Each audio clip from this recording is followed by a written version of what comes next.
Welcome to Distress to Joyful, Bailey's Way.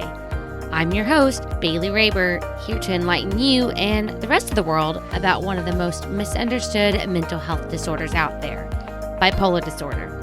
In each episode, we'll learn more about my personal journey with bipolar 2 disorder, how I've struggled with it, and how I've learned to overcome those struggles. Together, we'll laugh, we'll cry, and most importantly, we'll have fun. You'll leave each episode feeling hopeful and stocked full of useful information on how you can better yourself and the world around you.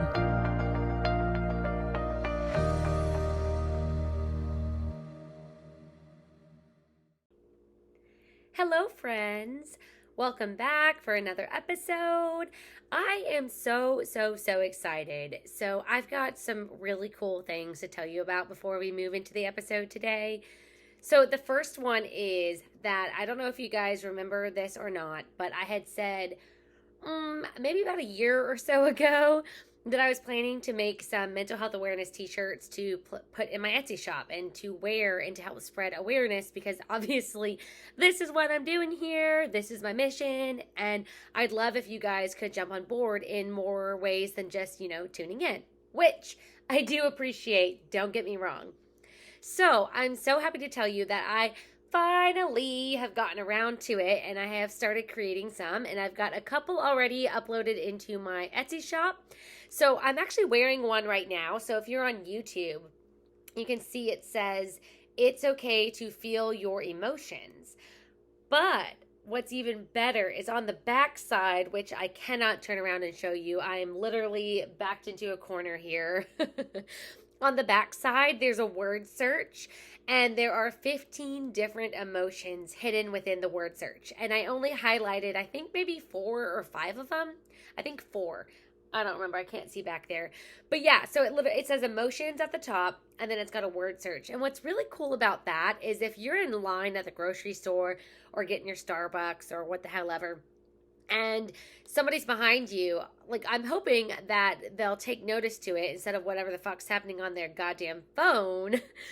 I hope that they'll take notice to it and they'll start searching for other words, because I know that I need help learning words for emotions. I do not have a very good emotional vocabulary. I'm working on growing my emotional intelligence. I wasn't raised in a household that knew how to do these things, unfortunately. So it's not my parents' fault. It's not their parents' fault. It's just a generational issue that I am now breaking.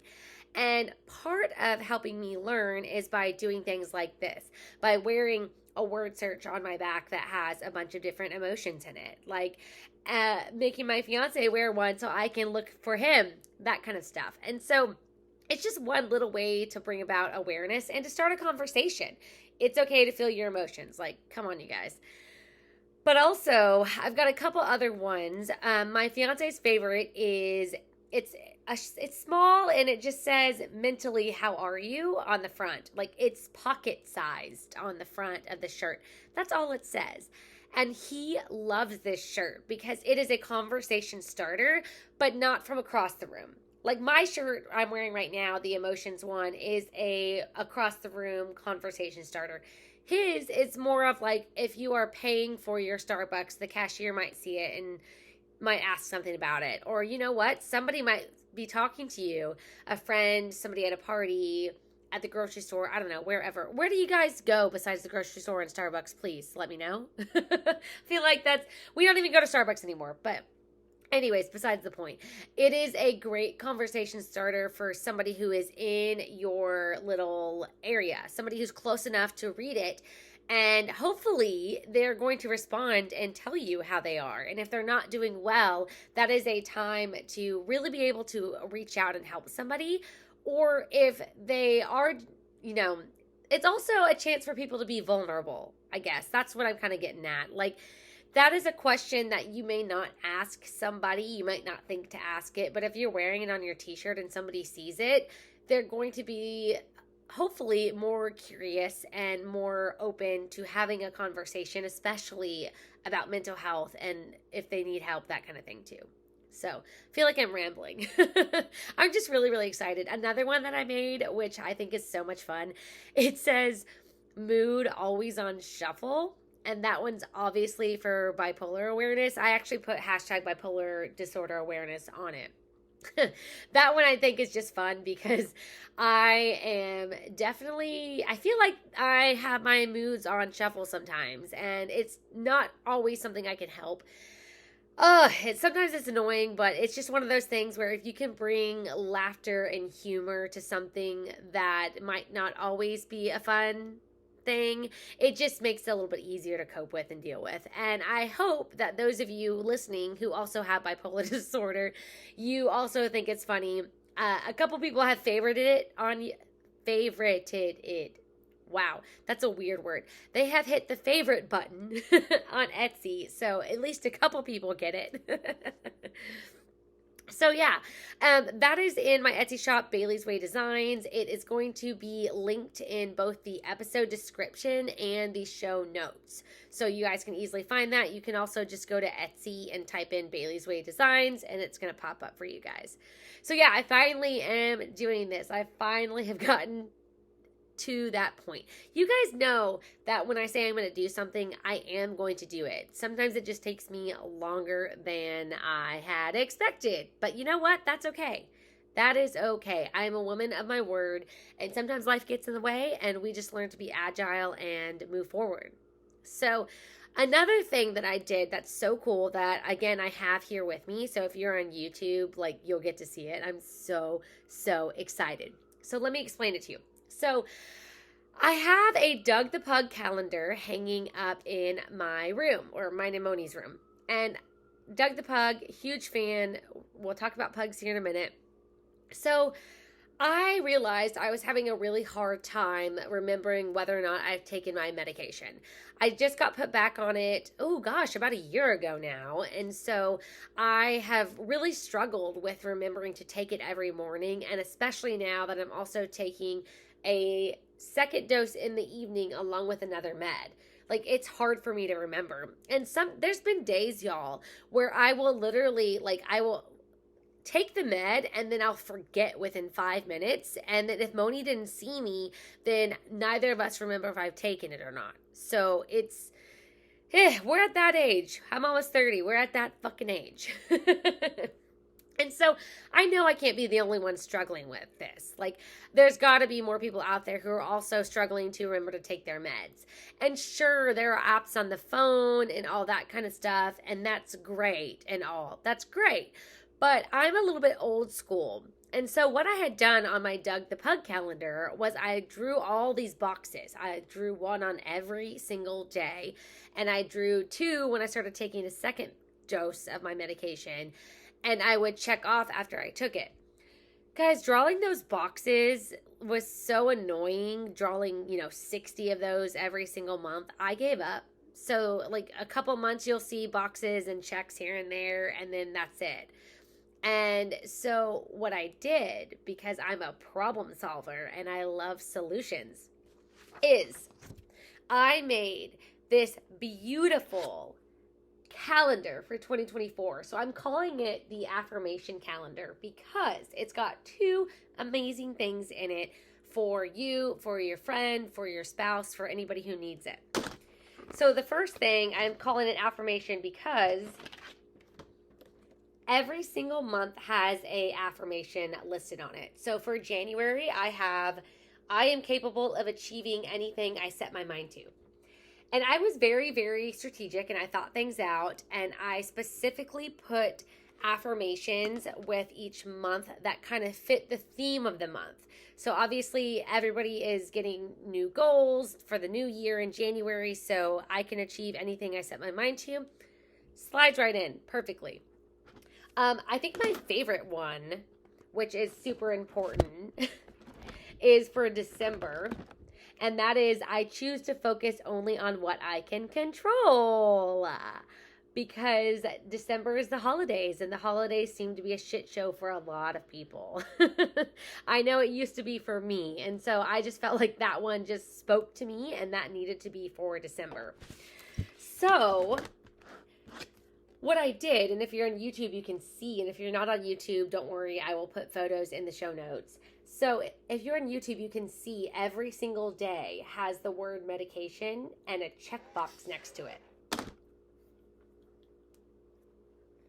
And I did that specifically because I was tired of making my own checkboxes and forgetting. And so this kind of does a 2-for-1 for me. And again, I hope it can help you guys too. But what it does is it gives me an affirmation. So I'm literally going to read these out loud every single day. I'm going to look at it and I'm going to say it out loud. I'm going to say, I am capable of achieving anything I set my mind to. And then I'm also going to see, oh, did I take my meds today? No, I did not. Let me go do that real fast and check it off.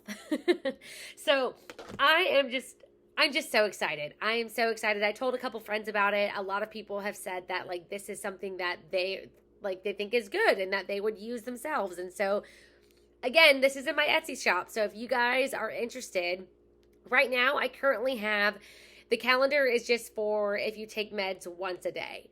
So like my fiance, for example, he doesn't take any daily medications, but he's trying to take his vitamins and supplements again.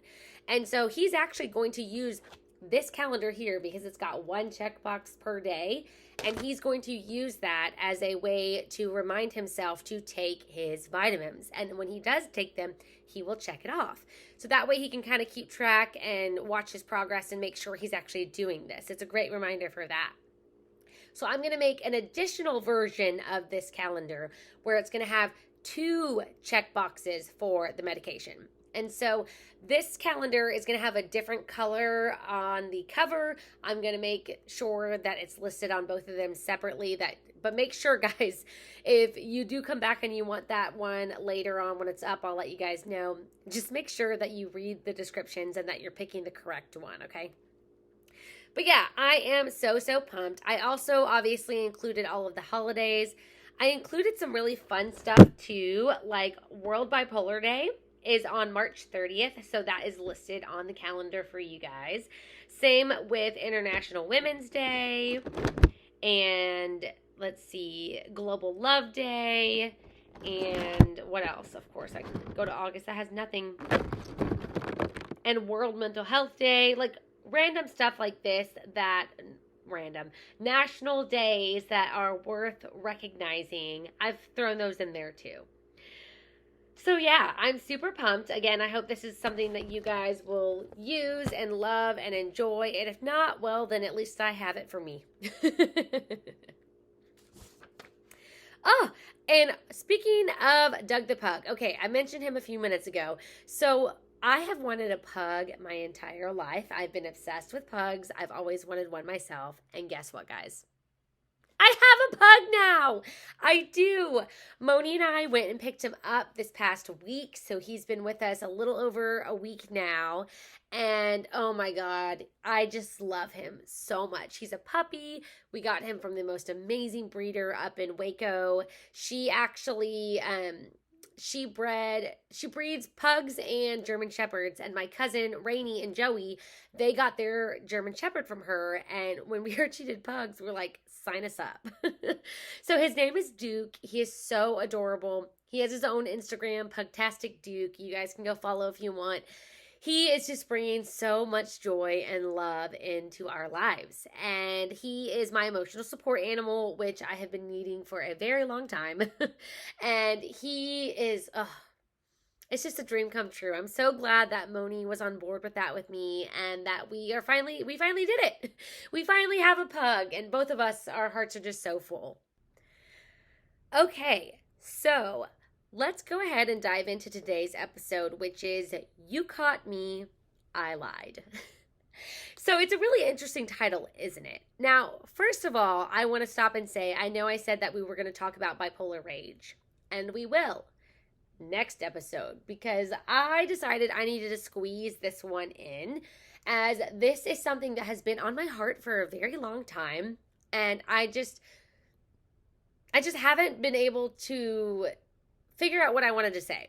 And also, I was reminded of it because I recently went back to the psychiatrist, and that's kind of giving things away. So let's start from the beginning. So I I went to the psychiatrist for the very first time when I was 16. If you guys have tuned into season 1, episode 3, I believe, the diagnosis, which I will link in the show notes for today, you will hear me talk all about my first experience at the psychiatrist, getting diagnosed with bipolar 2, and all of those things. But what we haven't discussed are my follow-up visits to the psychiatrist and the visits that I've been doing for, 14 years now. I'm about to be 30, so 14 years now. And how they haven't always gone in a productive or healthy way. And what I mean by that is I haven't always told the truth in these appointments. Allow me to elaborate. So what's very interesting is, how many months ago now? Maybe it was about a year ago. I was connected with somebody who also has bipolar disorder. And she was struggling at the time, and she was having a really hard time. And I was connected with her, and they were like, hey, I'm hoping you can help. Like, she's really struggling. She just needs someone to talk to. And I'm like, okay, great. I can talk for hours. I have had bipolar disorder for a long ass time. I get it. Let's go. And she was so sweet, and she was just really, really struggling in a lot of ways that I have struggled in the past with my bipolar disorder. Then we started talking about medications and going to the psychiatrist and things like that. And she told me something that I had also done, but I did not realize that other people did it too. Hence, why it's very important that I bring this up to you guys, because I'm sitting here like, oh shit, I was doing this. She does this. Like, this is not a good thing to do. Yet, I'm sure we're not the only two people doing it. So let's dive in to You Caught Me, I Lied. That's exactly what she had told me that she was doing, is that she was lying to her psychiatrist. And I sat there, no judgment, obviously, and I listened to her tell me stories of things that just sounded so familiar. She was saying that she would go in for her visits, and they would ask her how everything was, and she would say, everything's fine. And they're like, are you sleeping okay? And she would say, yes. Or are your moods doing okay? Yeah, I guess so. And those were just kind of the answers to the questions that were being presented. Very generic questions, very, everything's fine, everything's good, blah, blah, blah. And then they just rewrite your prescription and they send you on your way. So here's the danger of that, you guys, is that she told me that when she was at these visits that she was just saying, yes, everything's good. Yes, I'm feeling okay. Yes, yes, yes. But that's not actually how she felt. She wasn't feeling better. She didn't feel like things were helping her. She felt horrible. So why was she saying this? Why was she saying that? And you know what? It got me thinking, holy shit, I've sat there and done that too. I was thinking about my very first psychiatrist, Dr. Patel, and how many times I sat in his office when I was on Abilify and told him, yeah, everything's good. Yeah, things are going great. Yeah, I feel good. Even though I was spending, my weekends crying in bed, I couldn't get up, or I couldn't sleep because of hypomania, or I was struggling with work or schoolwork because I was just too hypomanic or too depressed or a combination of the two. Like, I was struggling, but I kept telling him I was fine. The meds are great, blah, blah, blah. Guys, if they're not helping you, you need to speak out. You need to speak out. But here's the thing. This is what this girl told me, where I completely related also. Is she said that she felt bad and that she didn't want to trouble them, and that she wasn't sure how she was supposed to feel. And so she was just saying these things because she felt like that's what she was supposed to say. So myself, just like her, we have both sat there and lied to our psychiatrist because we felt like that's what we were supposed to say. And you know what's really, really sad, you guys? You know what's really sad is that I didn't even recognize that I was doing that for so long until I went back to the psychiatrist about a year ago, and I was just fucking at my wits' end with life, and things were just a fucking shit show, and I needed to get back on meds. That is when I realized something is not working, something needs to change, I need something else. Actually, let me back it up a bit. Because I did finally tell a different psychiatrist in 2016, I think. Maybe 2017. I think it was maybe 2017 or 2018 that the meds I was on were not working anymore. And that's because I switched psychiatrist. And when I switched psychiatrist, he started asking me questions that prompted me to actually think, and I answered better.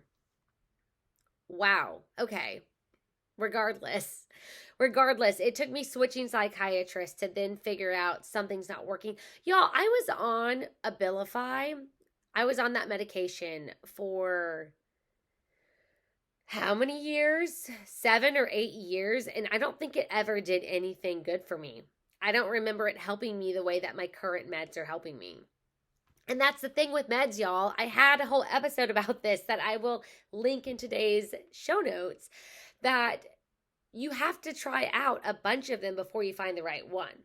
Usually. Sometimes you and a psychiatrist have this magical moment and you pick one med and poof, it works and everything is so great.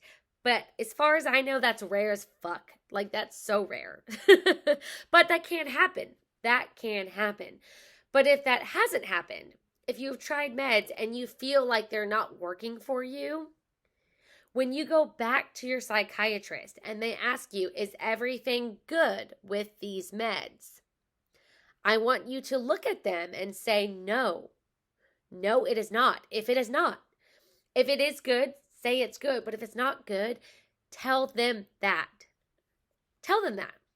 You are doing nobody any favors by saying, yes, everything is good, when the reality is it is not good.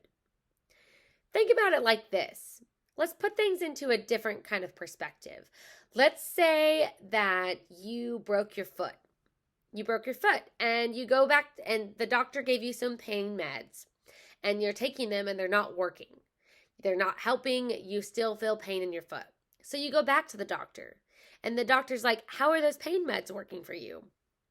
And you look at him and you say, dude, these fucking suck. My pain is there. I feel it. I need something different. Right? I mean, any of us would do that. Any of us would easily do that. If you are feeling pain physically in your body and you are given something to help that go away and it's not working, I guarantee you would immediately speak up when given the opportunity to say, no, I need something better. So why are we not doing that with our mental health, you guys? Why are we not doing that? I'm guilty of it too. So don't get me wrong. I'm not just tough loving on you. I'm doing it to myself too. Like, why are we as a whole not doing this? Why are we lying? Why? So I do think a lot of us are conditioned.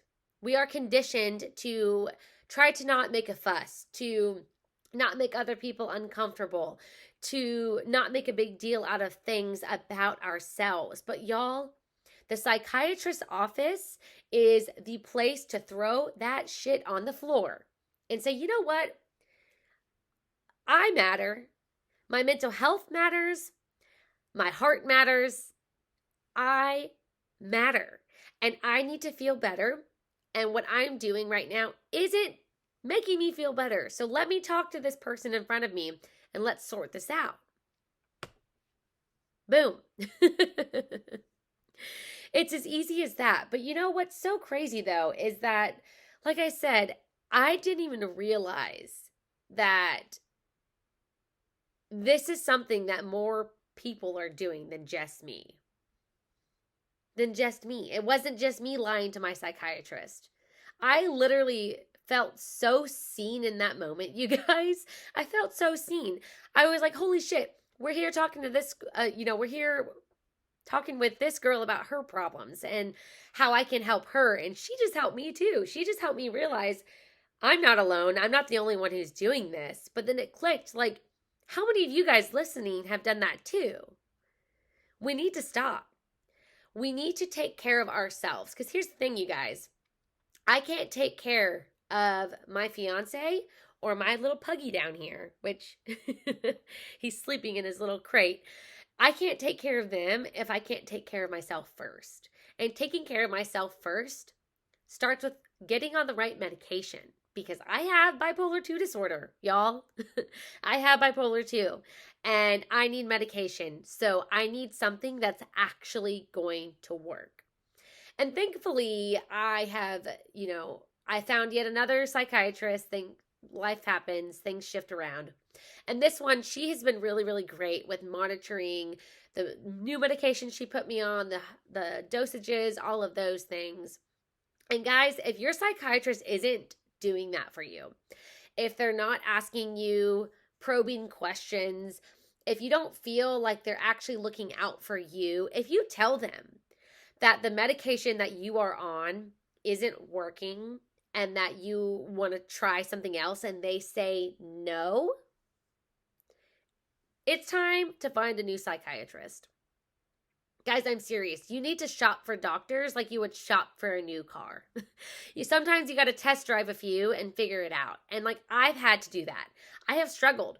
I had one psychiatrist when I was growing up, and that I feel like didn't do anything except get me this diagnosis. The next psychiatrist after that was horrible. And then I bounced around to another one who was absolutely amazing, but he is on a way different side of town. His schedule doesn't work with mine, so unfortunately, I can't be his patient anymore. So now I have yet another one who is absolutely amazing. But guys, it's trial and error. Just like our meds being trial and error, sometimes our doctors sometimes our doctors are trial and error too. And sometimes personalities don't work. Sometimes sometimes it's just not the right fit. So guys, all of this is to say that I strongly encourage you to speak your truth. Most specifically when you are at the psychiatrist's office. And if you feel like your psychiatrist isn't helping you the way that you need, I encourage you to find one that will. Find somebody who will listen to you. Find somebody who will care. Because there are plenty of doctors who don't care, and there are plenty of doctors who do. So sometimes it just takes a little searching around to find the one that works for you, the one who will listen to you, and the one who truly wants to help you. It's made a difference in my life. I know that it can make a difference in your life too.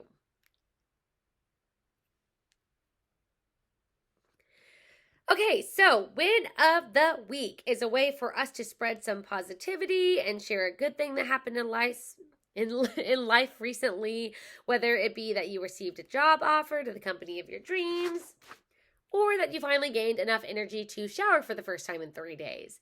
No win is too small to celebrate here on Distressed and Joyful Bailey's Way. And this is also an opportunity for you to receive a shout out if you want. And you guys know I love giving shout outs, and I haven't given any this year. Crickets, sipping some tea. So I'm going to share a win for this week, and my win is that, so you guys know I don't have a relationship with my parents, and that's unfortunately how it is. And I'm getting married in India in December. And so with that, you have to have parents to kind of give away the bride. That's a tradition. And I'm going to cry. I knew I was going to cry. So we asked Monish's uncle. He's got an uncle named, we call him Raju Kaka. Kaka means uncle. It means dad's brother in Hindi. So we asked Raju Kaka and his wife if they would be my parents for the wedding ceremony, because they don't have kids of their own, and I really have a connection with Raju Kaka in a way. If you're listening right now, thank you. He listens to the podcast. At least he told me that at one point. And he's just very open-minded, and he gave me a book about Gandhi, and I'm just really, really grateful because we asked him if he would be my parent, if they would be my parents for me, and they are overjoyed to do that. And sorry, it just feels really, really great to know that even though the parents that raised me aren't able to, that they're just not what I need them to be for me, that they just can't do that for me, that there are other people out there who are willing to do that for me, who are willing to step in and to play these roles, like Monish's parents. I call them mom and dad for a reason. It's because they have stepped in and they love me like their own. And guys, if any of you struggle with the relationship with your parents, just know that there are other adults out there who will be happy to be pseudo parents for you. who are just there to love you. And I have so many of those people in my life, and I'm just so grateful. So this is my win for the week. I'm going to stop because otherwise I'm going to keep crying. And y'all on YouTube have to see this. Thankfully, those of you on, Apple Podcasts, y'all don't have to see this mess. My voice probably also sounds crazy now because my nose is all stuffed. Okay, well, if you have a win that you want to share with me, you can email it on over to whatisheybellsdoing@gmail.com. You can also just send me a DM on Instagram at @distress_to_joyful_Bailey's Way, and I will shout you out, and I'll cry for you on the next podcast episode. All right, so next time we are going to talk about bipolar rage. I promise you that is going to come through. We will do it. But thank you for being here and for tuning into the show. Be sure to follow on Facebook and Instagram at @distress_to_joyful_Bailey's Way. And head on over to whatisheybellsdoing.com to check out the show notes for this episode. If you enjoy this podcast, please, please, please help spread the word by leaving a rating or writing a review, especially on Apple Podcasts, because I want to hear from you guys. I really do. Also, be sure to check out the show notes from today's episode to find all of the links mentioned throughout this episode. Wow, that was redundant. And if you didn't already know this, you could watch this episode for free on YouTube and you can see me cry. Lastly, don't forget to hit the subscribe button to stay up to date with all of the new episode releases. But until next time, take it easy, stay grateful, and be joyful. Bye!